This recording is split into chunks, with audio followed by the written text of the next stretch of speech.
ওসমানীনগর উপজেলার ওমরপুর ইউনিয়নের ইসহাক সমীরুন্নেসা চৌধুরী হাফিজিয়া মাদ্রাসা ও এতিমখানায় প্রতি বছরের ন্যায় এবারও শিক্ষার্থীদের মধ্যে পাগড়ি বিতরণ করা হয়। এছাড়াও আয়োজন করা হয় ওয়াজ এবং দোয়া মাহফিলের। বিস্তারিত দেখুন আমাদের ওসমানীনগর প্রতিনিধি আব্দুল হাদির রিপোর্টে।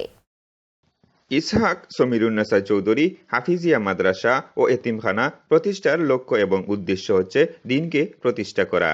রামাদান সেল ইলিশ মাছ 800 থেকে 1000 গ্রাম 1099 ইচ and 2 for 20 pound এবং দিনের দায়ী তৈরি করা, এ লক্ষ্যেই কাজ করছে প্রতিষ্ঠানটি।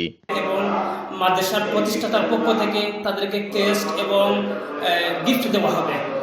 আমরা এই প্রতিষ্ঠানের জন্য সকলের কাছে দোয়া প্রার্থী, প্রত্যেকে দোয়া করবেন আমাদের এই প্রতিষ্ঠান যেন দিন দিন উন্নতির দিকে আসে। ইসহাক সমীরুন্নেসা হাফিজিয়া মাদ্রাসা আমরা বার্ষিক ইসালে বা ওয়াজ মাহফিল আমরা সম্পন্ন করতে যাচ্ছি। যে এবারের প্রতি বছরের ন্যায় এবার সর্বোচ্চ আমরা 12 জন ছাত্র সম্পন্ন করেছি।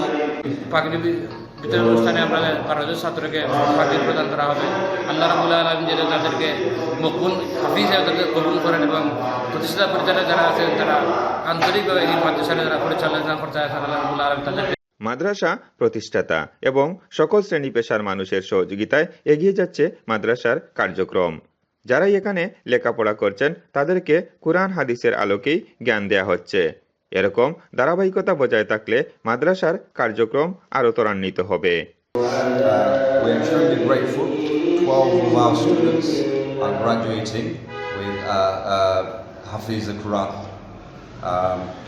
And lastly, I'd like to thank everyone for attending this Milad Dua Mahfil. May Allah accept our আলহাজ পীর মুহাম্মদ ফারুক আহমদের সভাপতিত্বে এবং মাদ্রাসা প্রধান শিক্ষক হাফিজ মুহাম্মদ সুরমান আলীর পরিচালনায় অনুষ্ঠিত পাগড়ি বিতরণ, ওয়াজ এবং দোয়া মাহফিলে বয়ান পেশ করেন মাওলানা আহমদ হাসান চৌধুরী, দিদার আহমদ চৌধুরী, মাওলানা হাফিজ নুমান আহমদ, মাওলানা হুমায়ুনুর রহমান লেখন। এ সময় উপস্থিত ছিলেন বিভিন্ন শ্রেণী পেশার মানুষ। আব্দুল হাদি, চ্যানেল এস নিউজ, উসমানীনগর।